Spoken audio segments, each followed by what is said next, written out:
देश के भगोड़ों के बहाने कांग्रेस का बीजेपी पर वार। मेहुल चोकसी, नीरव मोदी और विजय माल्या को भगाने का लगाया आरोप। कहा, देश का पैसा गबन करवा रही है सरकार। पाकिस्तानी प्रधानमंत्री इमरान खान का फिर कश्मीर राग। लोगों की मौत पर इमरान की घड़ियाले आंसू। कहा, यूएन प्रस्ताव से निकाले रास्ता। पेट्रोल और सीएनजी पंप के बहाने केजरीवाल का बीजेपी पर बड़ा हमला। बीजेपी पर पेट्रोल पंप मालिकों को धमकाने का लगाया आरोप। आज दिल्ली में हड़ताल पर हैं पेट्रोल और सीएनजी पंप के मालिक। जम्मू कश्मीर के त्राल में शहीद जवान को श्रीनगर में दी गई श्रद्धांजलि। कल सीआरपीएफ कैंप में तैनात जवान विजय कुमार को आतंकियों ने स्नाइपर राइफल से बनाया था निशाना।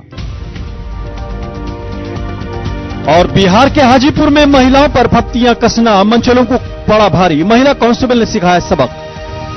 वीडियो हुआ वायरल।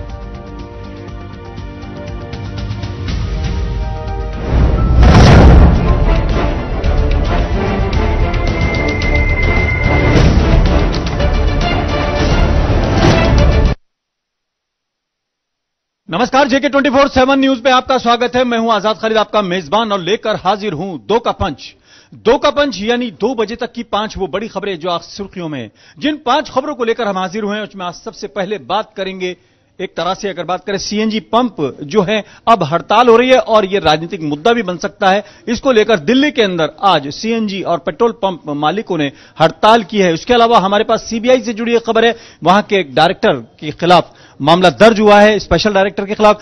और उसके अलावा हम बात करेंगे पाकिस्तान के प्रधानमंत्री इमरान खान का एक बार फिर कश्मीर राग सामने आया है। फिर हम बात करेंगे विधान परिषद के अध्यक्ष के बेटे की मौत और उसके बाद हत्या का मामला सामने आया है और इस पर हम चर्चा करेंगे। इसके अलावा हम बात करेंगे दिल्ली में बढ़ते प्रदूषण को लेकर।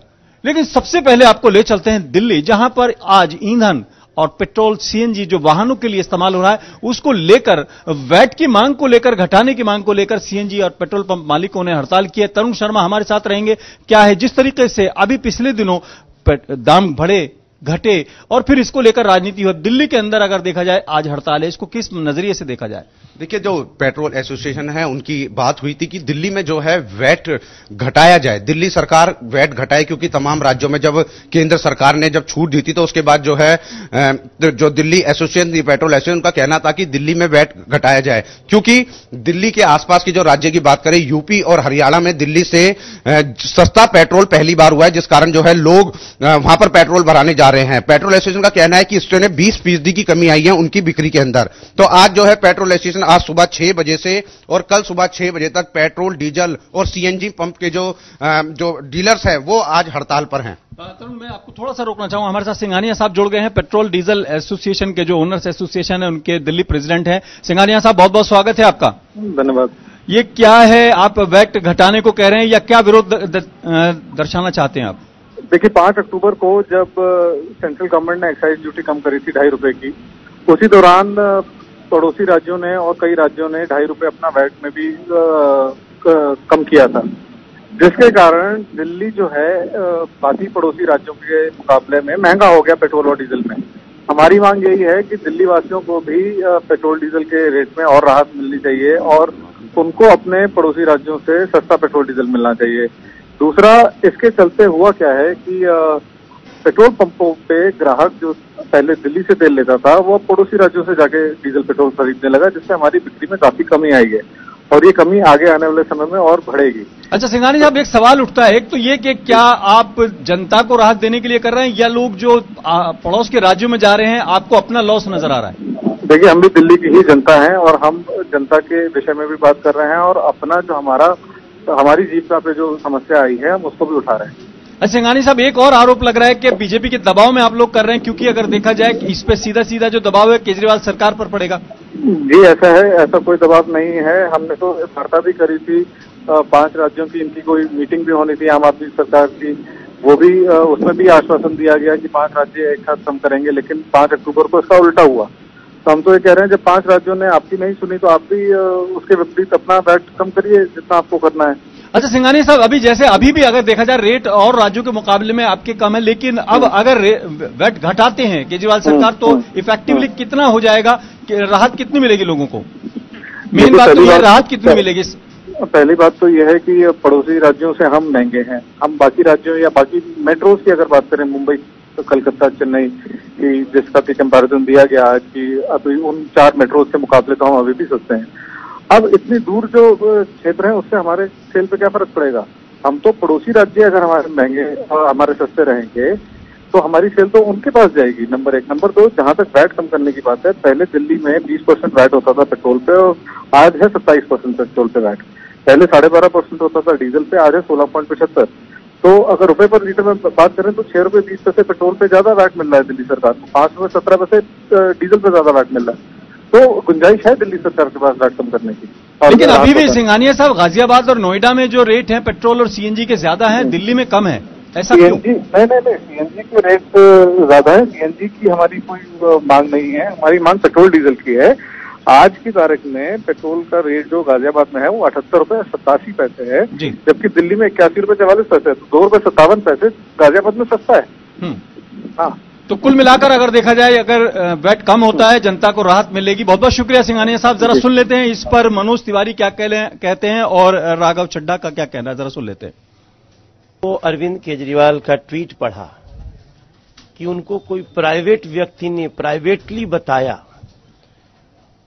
कि जो पेट्रोल पंप मालिकों का हड़ताल है वो बीजेपी का उसमें हाथ है। अरे भैया, दिल्ली के मुख्यमंत्री आप हैं और पेट्रोल पंप मालिक सड़कों पे बंद करके पड़े हुए हैं, तो आप फिर हो। दिल्ली में 1 पैसे का भी वैट कम नहीं किया, जबकि इस देश के लगभग 24-25 राज्यों ने वैट कम कर दिया है। तो हर स्टेट, इसका मतलब सीधा सा मतलब है कि हर स्टेट इस डीजल पेट्रोल के बढ़े हुए दाम में केंद्र की सरकार भी वो जनता को राहत देना चाहती है। लेकिन एक अरविंद केजरीवाल कह रहा है कि तुम कुछ भी कर लो, हम तुमको राहत नहीं देंगे क्योंकि हम तुमसे बदला लेंगे। पता नहीं ये जो आज स्ट्राइक करवाई जा रही है पेट्रोल पंप ओनर्स द्वारा, ये स्ट्राइक भारतीय जनता पार्टी करवा रही है। उनके कुछ चहेते पेट्रोल पंप हैं, पेट्रोल पंप के मालिक हैं, जिनको उन्होंने मना लिया है स्ट्राइक करने के लिए, और बाकी सबको धमकी दी गई है कि यदि आपने आज पेट्रोल पंप अपने बंद नहीं करे तो आप पर इनकम टैक्स और अन्य शाखाओं की रेड कराई जाएगी। ये स्ट्राइक पूरी तरीके से भारतीय जनता पार्टी करवा रही है, मैन्युफैक्चर कर रही है। और दुख की बात यह है कि पिछले 4 साल में जब से मोदी सरकार सत्ता में आई है, 12 बार एक्साइज ड्यूटी यानी कि टैक्स डीजल और पेट्रोल पर केंद्र सरकार द्वारा, मोदी सरकार द्वारा बढ़ाया गया है। जिस तरीके से तरुण, सवाल ये उठता है कि पेट्रोल और डीजल के जो दाम है पिछले कुछ दिनों से पॉलिटिकल मुद्दा बनते रहे, कभी महंगाई को लेकर, कभी और चीजों को लेकर। अभी भी अगर आप देखें तो ये एक तरह से पॉलिटिकल मुद्दा लग रहा है, क्योंकि बीजेपी कह रही है कि केजरीवाल राहत नहीं देना चाहते हैं, और अगर बात करें आम आदमी पार्टी को कह रहे हैं दबाव में कराया जा रहा है। लेकिन जनता पर आज कितना फर्क पड़ेगा और अगर राहत मिलती है तो कितनी मिल जाएगी? देखिए, आपने बिल्कुल सही, क्योंकि चुनाव बेहद करीब है। इसको लेकर जो है हर पार्टी ये दिखाना चाहती है कि पेट्रोल और डीजल जो लगातार बढ़ रहा था और जो उसकी महंगाई हुई है कि हम जनता के साथ खड़े हैं। बीजेपी की बात हो, आम आदमी पार्टी की बात हो या फिर कांग्रेस की बात हो, कांग्रेस हालांकि इस पूरे जो इशू था इससे आज कहीं दूर देखने को मिल रही है। बीजेपी और आप में जो है आरोप प्रत्यारोप का जो दौर चल रहा है। अरविंद केजरीवाल कहते हैं कि कुछ चुनिंदा पेट्रोल पंप हैं और इसको लेकर जो है बीजेपी पेट्रोल एसोसिएशन पे दबाव बना के ये करा रही है, और बीजेपी का कहना है कि अरविंद केजरीवाल जो है जनता को राहत नहीं देना चाहते। पेट्रोल और डीजल के दाम पिछले दिनों कुछ कम हुए हैं, लेकिन लोगों की यह डिमांड है कि जिस तरह और राज्यों ने अपने क्षेत्र में वैट घटाया था, तो अरविंद केजरीवाल क्यों वैट नहीं घटा सकते। तो सारा जो मुद्दा है वो यहां कर खड़ा हो जाता है कि आखिर अरविंद केजरीवाल की ऐसी कौन सी मजबूरी है कि वो दिल्ली में पेट्रोल और डीजल के दाम क्यों नहीं घटा रहे। बहुत बहुत शुक्रिया तरुण। यानी पेट्रोल और डीजल को लेकर राजनीति भी गर्म है और लोगों को भी राहत की उम्मीद हो रही है। आज जो पेट्रोल पंप्स की जो हड़ताल है उससे भी शायद जो परेशानी है वो जनता को ही हो रही होगी। अब बात करते हैं देश की सबसे बड़ी जांच एजेंसी की जो इस टाइम चर्चा में है। वहां के एक बड़े अधिकारी वो गिरफ्तार हो गए हैं और 2 करोड़ रुपए की रिश्वत का मामला सामने आया। शिवम हमारे साथ रहेंगे, हम जानने की कोशिश करेंगे ये वही जांच एजेंसी है जो सबसे ज्यादा, जिस पर भरोसा किया जाता है, लोग सबसे ज्यादा मांग करते हैं कि उससे जांच कराएंगे तो शायद इंसाफ मिलेगा। शिवम, कैसे देखते हैं? जी बिल्कुल, सबसे बड़ी जांच एजेंसी और ये मामला बेहद ही गंभीर है। सबसे पहले मैं आपको बता दूं 3 नाम हैं इसमें, एक सतीश साना, एक आलोक वर्मा और आस्थाना। आस्थाना जो है वो सीबीआई के दूसरे नंबर के पद पर तैनात है और उन्हीं पर यह आरोप लगा है, जैसा कि आपने बताया, 2 से 3 करोड़ रुपए रिश्वत लेने का। और जो आरोप है वो सतीश साना जो व्यापारी हैं उन्होंने लगाया है कि उनसे रिश्वत मांगी गई थी किसी मामले को लेकर, रफा दफा करने को लेकर। वहीं सतीश साना ने अपने बचाव में सीवीसी में शिकायत दर्ज कराई है कि उनके आरोप को, अपने आरोप को बचाने के लिए आलोक वर्मा ने उन पर आरोप मढ़ा है और उन्होंने 2 करोड़ रुपए की रिश्वत ली थी। तो ये पूरा मामला है। लेकिन अगर देखा जाए इससे तो साख खराब हो रही है ना। अगर डायरेक्टर के ऊपर खुद जॉइंट डायरेक्टर जो है वो आरोप लगा रहे हैं खुद अंदर ही एक तरह से, और एक मामला ये कि हरियाणा के अंदर अगर भूमि अधिग्रहण को लेकर भी एक आरोप लग रहा है, खुद इन्होंने आरोप लगाया है कि सीक्रेट बाकायदा चिट्ठी लिखी है मंत्रालय को भी कि इसमें जो है एक तो उसमें 36 करोड़ रुपए की लेनदेन का मामला बताया जा रहा है, आरोप लगाया गया। उसके अलावा एक और मामला, 3 मामले उन्होंने कहा। ये मोइन कुरैशी जो है, जो मीट का व्यवसायी है, जो एक्सपोर्ट करता है, और कई लोग उसमें साथ आए उसके पार्टनर्स को लेकर भी। तो कुल मिलाकर अगर ये मामला सामने आएगा तो जो साख है वो उस एजेंसी की गिर रही है जिस पर देश और जनता और सबसे ज्यादा सरकारें भरोसा करती रही हैं। कैसा मतलब क्या लगता है, क्या मैसेज जाएगा जनता में? जी बिल्कुल, मैसेज सही नहीं जा रहा है। स्थिति साफ है कि देश की सबसे बड़ी जांच एजेंसी और उसमें ही भ्रष्टाचार फैला है। तो देश में भ्रष्टाचार कितना लिप्त है, कितने अधिकारी लिप्त हैं, कितनी पार्टियां लिप्त हैं, कितने नेता लिप्त हैं, सब सामने खुलकर आ गया है। और ऐसे में राहुल गांधी भी इस मौके को उन्होंने ट्वीट किया और प्रधानमंत्री नरेंद्र मोदी पर निशाना भी साधा कि देखिए किस तरीके से जो देश की सबसे बड़ी जांच एजेंसी है वो ही, उस पर ही विश्वास अब नहीं हम कर सकते। वहीं आपको इससे पहले बता दूं कि सुप्रीम कोर्ट भी सवालों के घेरे में है। तो ये सोचने वाली बात है कि अगर देखा जाए जो ईडी है उसको चर्चा में लिया है, सीबीआई चर्चा में। जरा देखते हैं मनीष तिवारी इस पर क्या कह रहे हैं, जरा सुन लेते हैं। जांच ब्यूरो में जो हो रहा है वो बहुत ही दुर्भाग्यपूर्ण है और शायद ऐसा पहले कभी नहीं हुआ है। और प्रधानमंत्री जो इस महकमे के प्रशासनिक मंत्री हैं उनको अपनी चुप्पी तोड़नी चाहिए और जो भी चीज अनकंफर्टेबल है उसके ऊपर प्रधानमंत्री कभी बोलते नहीं है। ऐसे मामले के ऊपर प्रधानमंत्री की तरफ से वक्तव्य आना चाहिए कि केंद्रीय जांच ब्यूरो में ये क्या हो रहा है, पर उससे जुड़ा हुआ एक बहुत बड़ा संवैधानिक सवाल। यानी कुल मिलाकर सीबीआई जैसी एजेंसी पर यह आरोप लगे और वहां का एक स्पेशल डायरेक्टर गिरफ्तार किया जाए और वो खुद अपने डायरेक्टर पर आरोप लगाए। यानी नंबर 2 और नंबर 1 जो लोग हैं वो एक दूसरे पर वो आरोप लगा रहे हैं और 36 करोड़ रुपए की रिश्वत का भी मामला सामने है। ईडी को भी कहीं ना कहीं लपेटे में लिया जा रहा है। शिवम, क्या लगता है ये जो मैसेज जाएगा जनता में, जो एक कई बार कहा जाता है कि सीबीआई सरकार का तोता होती है, ऐसी भी आरोप लगते रहे, अब ये करप्शन का मामला सामने आने के बाद यकीनन सीबीआई की साख पर जो असर पड़ेगा वो भरोसा तोड़ेगा लोगों का? बिल्कुल भरोसा तोड़ दिया है क्योंकि आरोप लग चुका है। और जहां एक दूसरे पर अधिकारी आरोप लगा रहे, तो सोचिए कि एक इतनी बड़ी संस्था है उसमें 2 अधिकारी अभी खुलकर सामने आए तो कितने नाम और उजागर हो गए। वहीं पर टीडीपी सांसद का भी इस मुद्दे में नाम आ रहा है कि वो उन्हें ये रफा दफा करने को लेकर उनसे भी मुलाकात हो चुकी थी और कई बातचीत भी सामने आई है। तो कहीं ना शिवम, यानी मामले को रफा दफा करना और मामले में फंसाना और रिश्वत लेना, ये उस एजेंसी पर लग रहे हैं आरोप जो सबसे बड़ी, जिसे कहना चाहिए जांच की एजेंसी। अब बात करते हैं जरा सरहद से उस तरफ की, जहां पर पाकिस्तान के प्रधानमंत्री एक बार फिर कश्मीरी राग अलाप रहे हैं और उन्होंने एक तरह से हमदर्दी जताने की कोशिश की है और यह बताने की कोशिश की है कि वहां पर जुल्म हो रहा है। नवदीप छाबड़ा हमारे साथ रहेंगे और हम जानने की कोशिश करेंगे कि आखिर कि इमरान खान जो है वो अपने देश की परेशानियां या अपनी जनता की परेशानियों को छोड़कर, या पीओके के अंदर वहां पर जो चीजें हो रही हैं कश्मीर के अंदर या बलूचिस्तान के अंदर जो चीजें हो रही हैं उसको भूलकर भारत के लिए किस तरह से वो गाइडलाइन तैयार करना चाहते हैं। नवदीप छाबड़ा, क्या इमरान खान वाकई में हमदर्द हैं? नहीं, देखिए बिल्कुल आज पाकिस्तान के जो हालात हैं खालिद, वो हम सभी के सामने हैं और जिस वादों को लेकर इमरान खान सत्ता में आए थे वो वादे, उन वादों को लेकर, उन नीतियों को लेकर पूरी तरह से वो फ्लॉप साबित हो रहे हैं। पाकिस्तान का लगातार जो कर्ज है वो लगातार बढ़ रहा है, कोई देश उन्हें कर्ज देने को तैयार नहीं। आंतरिक हालात बीजेपी उसके पाकिस्तान के अच्छे नहीं है। सी पैक उनका जो सबसे बड़ा एक मिशन था पाकिस्तान का, चाइना पाकिस्तान जो इकोनॉमिक कॉरिडोर था, वो अदर में लटका हुआ है। कोई देश उनको लोन देने को तैयार नहीं। आज उनके रुपए की कीमत डॉलर के मुकाबले 130 रुपए के आसपास पहुंच गई है। तो ऐसे हालातों में जब वो पूरी तरह से अपने देश को आगे बढ़ाने के लिए जो उनकी नीतियां थी, जब उनमें वो फ्लॉप साबित हो रहे हैं तो उन्हें फिर भी कश्मीर राग वो अलापना शुरू कर दिया। यानी कि इससे पहले भी जितने हुक्मरान थे पाकिस्तान के, उनमें और इमरान खान के विजन में इसे देखते हुए कोई फर्क नजर नहीं आता। उनको अपना बलूचिस्तान नजर नहीं आता कि वहां पे लोगों जुल्म हो रहा है, या पीओके जो पाक ऑक्युपाइड कश्मीर है वहां पर उन्हें यहां पर जुल्म नजर आ रहा है कि यहां पर लोगों के साथ अन्याय हो रहा है, भारत की सरकार जो अन्याय कर रही है, ऐसा उनका कहना है। लेकिन क्या वो अपने यहां की परेशानियों का ध्यान इधर हटाने की कोशिश कर रहे हैं? नहीं, सबसे बड़ा इशू तो यही है कि पाकिस्तान के अंदर आज जो आंतरिक हालात, चाहे वो आतंकवाद को लेकर लगातार उन्होंने बाहरी देश लगातार पाकिस्तान को सवाल खड़े कर रहे हैं, पूरी तरह से अर्थव्यवस्था उनकी फलाप हो चुकी है। और तीसरा जो सबसे बड़ा मुद्दा यही है कि आज जब वो पूरी तरह से अंदर ही वो घिर चुके हैं, चाहे उनकी कई बैठकों में कई आतंकी नजर आए हैं, तो ऐसे में इमरान खान के पास अब कश्मीर के अलावा कोई मुद्दा, हालांकि यूएन में भारत पहले ही साफ कर चुका है कि कश्मीर मामले में पाकिस्तान या किसी भी बाहरी देश को दखल देने की जरूरत नहीं है। हम वहां पर कितनी शांति से काम कर रहे हैं, कितनी डेवलपमेंट वहां कर रहे हैं, हम अच्छी तरह जानते हैं। और पाकिस्तान को वही कल जब आपने बोला कि बलूचिस्तान में जिस तरह से वहां पे अपने ही नागरिकों को जुल्म हो रहे हैं, पीओके पे जिस तरीके से, जैसे अभी हाल में चुनाव हुए हैं हमारे यहां और वो बड़े कामयाब हुए हैं, बिल्कुल लोगों ने उसमें हिस्सा लिया, बढ़ चढ़ के भी हिस्सा लिया, और एक तरह से रिजल्ट्स भी शांतिपूर्वक 4 चरणों में हुए। तो कहीं ऐसा तो नहीं पाकिस्तान की ये बौखलाहट हो कि नहीं वहां तो हमारे हाथ से निकल गया?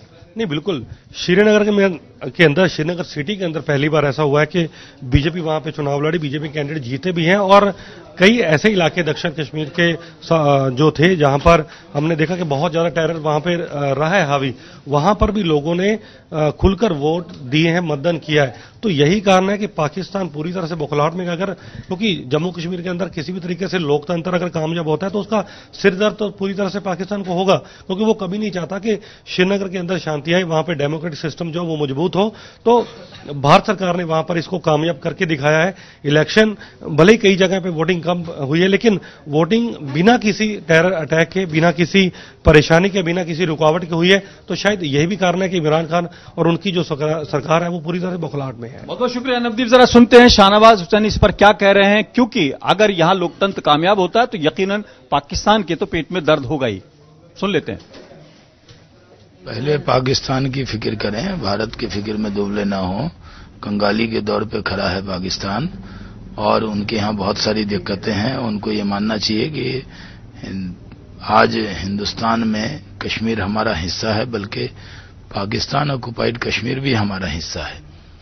वो कब हमें दे रहे हैं, जब वो देंगे तब हमारी फिक्र करें, अभी फिक्र करने की जरूरत नहीं है। अंदरूनी हालात पर भले गौर न करे, लेकिन उसको कश्मीर के अंदर होने वाला जुल्म जरूर नजर आता है और वहां की वो बात उठाने की कोशिश करता है और यूएनओ तक की वो दुहाई देता है। बढ़ते हैं अगली खबर की तरफ और बात करते हैं अब लखनऊ के अंदर एक हाई प्रोफाइल मर्डर सामने आया है। ऐसा मर्डर सामने आया है जो घर के ही यानी मां के हाथों हुआ है और पुलिस की अगर माने तो पुलिस का कहना है कि मां ने अपने बेटे को मौत के घाट उतार दिया। उस मां ने जो विधान परिषद के जो अध्यक्ष है उनकी पत्नी है और अपने बेटे को उन्होंने एक तरह से कहा जाए, शुरू में यह कहा गया तो हमारे साथ रवि श्रीवास्तव रहेंगे और लखनऊ से दिग्विजय मिश्र रहेंगे। और यह मामला अगर देखा जाए पूरा मामला क्या है, रवि थोड़ा सा एक तो बताएं दर्शकों को कि यह मामला हुआ किस तरह, क्योंकि शुरू में कहा जा रहा था कि बेटे के पेट में दर्द है, स्वाभाविक मौत है, लेकिन बाद में कुछ और सामने आया।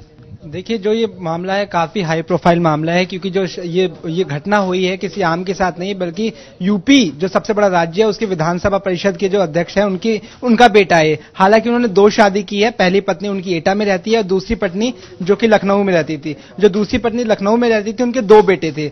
छोटा बेटे की अब मौत हो चुकी है। मौत के कारणों का खुलासा पुलिस ने यह किया है कि पत्नी ने मारा, इल्जाम इस पे है। हालांकि 2 बार बयान बदल चुकी हैं। शुरुआत में उन्होंने बात कबूल ली थी पुलिस के मुताबिक, लेकिन जब मीडिया से मुखातिब हुई तो उन्होंने कहा कि नहीं, उन्होंने नहीं मारा, बेटे ने खुद फांसी लगाई है। हालांकि जो उनका पहले बयान आया था पुलिस की जांच से पहले, उन्होंने ये कहा था कि ये जो मौत हुई है हार्ट अटैक की वजह से हुई है। मौत कैसे हुई है इस बात की पुष्टि कोई नहीं कर सकता, जांच कर सकते। लेकिन इतना कह सकते हैं कि जिस तरीके से मां पे इल्जाम लगे, काफी संगीन इल्जाम है और जो मामला है काफी हाई प्रोफाइल है। पिता भी कुछ भी इल्जाम पे बोलने से कतरा रहे हैं, उन्हें किसी पे शक नहीं है। तो अब तो जांच का विषय है, कोर्ट में मां चली गई है, अब देखना होगा क्या होता है। रवि, जिस तरीके से कहा जा रहा था कि रात को लेट नाइट आया, पेट में दर्द हुआ, सुबह उठा तो मृतक था, लेकिन पुलिस को जब शक हुआ और डेड बॉडी को देखने के बाद उस पर निशान थे और तमाम चीजें थी, फिर पोस्टमार्टम कराया गया। पोस्टमार्टम में उसका गला घोटने की बात सामने आई है, फिर ये चीजें हुई। तो क्या लगता है कि आम आदमी जो है वो तो है ही, लेकिन ये हाई प्रोफाइल लोग हैं, 2 शादियां, तमाम चीजें, फैमिली का डिस्टर्बेंस, वो खुद बेटे पे आरोप लगा रही है मां कि वो नशा करके घर आता था।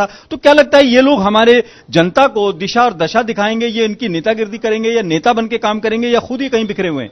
देखिए, जब भी महत्वाकांक्षाएं बढ़ती है तो ये देखता है कि वहां क्राइम आ जाता है, ये मानना पड़ेगा। इस मामले को अगर देखा जाए तो जो लड़का है वो बीएससी फर्स्ट ईयर का स्टूडेंट था हालांकि, और वो मां की माने तो वो काफी नशे का आदी हो चुका था। देर रात नशे करके घर आना उसकी आदत बन चुकी थी, मां के साथ बदसलूकी करना उसकी आदत बन चुकी थी, मां की माने तो। हालांकि उसके चरित्र का चित्रण नहीं कर सकती क्योंकि अब वो हमारे बीच नहीं है, पर अगर मां की माने तो इस तरीके का वो आदी था। और नेता पुत्र होने के, जैसे हमने अभी देखा आशीष पांडे का एक वो, तो जो नेता पुत्र होता है उसके अंदर जो थोड़ी सी आप समझ सकते हैं कि वो आ ही जाता है। अब अगर इस मां की मान ले तो नशे का पुत्र था और इसी के कारण वो मां से बदसलूकी की और वो रात को मां से बदसलूकी किया, इसी कारण मां ने उसे धक्का दिया, वो चोट खा के गिर गया तो मां ने उसे रस्सी से गला घोट के मार डाला। ये पुलिस की जांच कह रही है, हालांकि इस पर पुष्टि नहीं है। लेकिन जिस तरीके से आप कह रहे हैं कि नेताओं में महत्वाकांक्षा बढ़ती है या हाई प्रोफाइल मामलों में, देखिए है वो क्राइम देख के नहीं आता कि हम बड़ा घर है या छोटा घर है।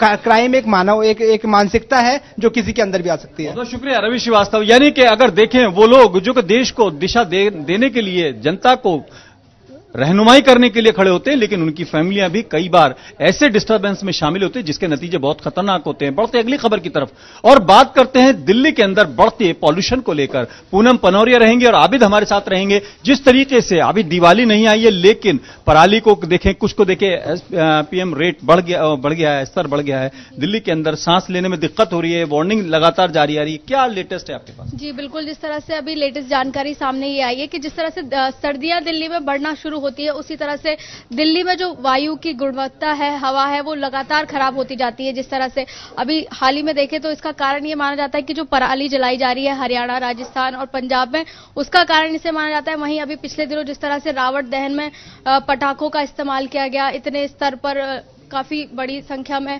और काफी ज्यादा कई जगह पर जिस तरह से रावण दहन किया गया, उससे भी वायु की गुणवत्ता काफी खराब हुई है। वहीं बात करें कि ये भी माना जाता है कि धीरे धीरे जो दिवाली आती है तो ये पूरी तरह से गैस चैम्बर में तब्दील हो जाती है दिल्ली की जो हवा है, जिसमें सांस लेने में पूरी तरह से दिक्कतें सामने आती हैं। रोकना चाहूंगा आबिद, क्या आपके पास लेटेस्ट है? जिस तरीके से पॉल्यूशन का लेवल लगातार बढ़ रहा है, सांस लेने में दिक्कत हो रही है, सरकार भी वार्निंग जारी कर रही है और अभी देखें बाकायदा एनजीटी ने और सुप्रीम कोर्ट ने पराली को जलाने के लिए मना किया। बाकायदा विज्ञापन भी आ रहे हैं कि भाई किसानों को कहा जा रहा है, लेकिन किसान के पास कोई अल्टरनेटिव नहीं है। क्या लगता है कि ये जो सर्दी जैसे जैसे बढ़ेगी घुटन बढ़ती जाएगी? जी बिल्कुल, जिस तरह से अभी सुप्रीम कोर्ट के आदेश और पराली जलाने के मामले लगातार सामने आते जा रहे हैं, उससे दिल्ली पूरी गैस चैम्बर में तब्दील हो चुकी है और आने वाले समय में दीपावली को लेकर सुप्रीम कोर्ट भी कल इसमें एक अहम फैसला सुनाने जा रही है। पिछली बार भी 9 अक्टूबर को सुप्रीम कोर्ट ने फैसला सुनाया था, पटाखों की बिक्री को बैन कर दिया था। वहीं इसमें अब देखना, खासतौर से देखना ये होगा कि बाहर से पड़ोसी राज्यों में पटाखे बन रहे हैं, वहां भी पटाखे जलाए जाते हैं, दिवाली मनाई जाती है, वहां से पॉल्यूशन कितना दिल्ली के अंदर आ पाता है या पराली जलाने से कितना पॉल्यूशन हमारे दिल्ली के अंदर हो रहा है, उससे काफी ज्यादा परेशानी होती है। गैस चैम्बर में तब्दील होने से सांस की परेशानियां होने लगती हैं और लगातार हो रहे अभी जैसे कल परसों रावण जलाया गया, तो रावण जलाने से भी पॉल्यूशन हुआ है। हालांकि दिल्ली में लाखों जगह सेलिब्रेट किया गया, लेकिन उससे भी कहीं ना कहीं पॉल्यूशन तो बढ़ा ही है, लोगों को परेशानी तो हो ही रही है। अब देखना यह है कि सुप्रीम कोर्ट कल क्या अहम फैसला सुनाएगा। जिस तरीके से लगातार पॉल्यूशन बढ़ रहा है, लेकिन अगर देखें ये कारण हो सकता है, एक कारण हो सकता है, लेकिन कारण और भी है। वाहन है, इंडस्ट्री है, आप देखें कंस्ट्रक्शन जो चल रहा है दिल्ली एनसीआर में बहुत ज्यादा चल रहा है, उसकी डस्ट है और बहुत सी चीजें। फिर आपने जो है ग्रीनरी खत्म कर दी है, पेड़ काट दिए लगातार, जरा सा भी विकास के नाम पे जब आप कुछ करते हैं पुराने पेड़ काट देते हैं और जो नए पेड़ लगा रहे हो आप, एलेस्टोनिया है और जो छोटे पेड़ हैं वो इस तरह के हैं कि उनकी लाइफ ऐसी नहीं है वो जितना जिसे कहने जितना वो फाइट कर सके। क्या लगता है लोगों में बीमारी किस तरह की बढ़ रही है? जी बिल्कुल, सुप्रीम कोर्ट ने भी एक बात कही थी पिछली सुनवाई में कि हम सिर्फ पटाखों को हवा दूषित होने का कारण नहीं मान सकते, क्योंकि इसके पीछे कई कारण हैं।